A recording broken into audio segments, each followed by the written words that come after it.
రాజేష్ గారు, యాక్చువల్‌గా మీరు గ్లిమ్స్‌లో భగవద్గీతకు సంబంధించిన ఒక డైలాగ్ ఏదో పెట్టారు.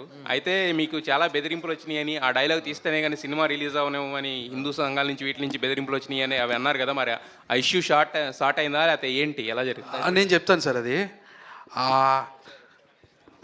ఎవరైతే కమెంట్ చేశారో, ఎవరైతే అదంతా బ్యాడ్ వర్డ్స్ వాడారు సార్, చాలా దారుణంగా వాడారు. ట్విట్టర్‌లో కావచ్చు, కామెంట్స్‌లో కూడా చాలా దారుణంగా మాట్లాడారు. వాళ్ళందరూ బచ్చల మల్లె సార్. వాళ్ళందరూ బచ్చల మల్లె. ఎందుకంటే బచ్చల మల్లె ఎలాగైతే భగవద్గీత ప్లే అవుతుంటే వినరానే పెడితే వినకుండా కట్ చేశాడు సార్. నేను ఒక మంచి పాయింట్ చెప్పడం కోసమే నేను పెట్టా. అది ఉంది తర్వాత అన్నది అది కూడా వినకుండా ఇప్పుడే కట్ చేశారు సార్ వాళ్ళు కూడా.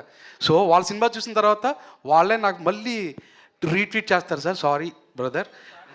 ఇష్యూ షార్ట్ అయింది సార్. అది ఎందుకంటే నేను హిందూ సార్. నేను సనాతన ధర్మం అంటే నాకు ఇష్టం. నా నా నా కల్చర్ అంటే నాకు ఇష్టం. నేను పవన్ కళ్యాణ్ గారికి పెద్ద ఫ్యాన్ సార్.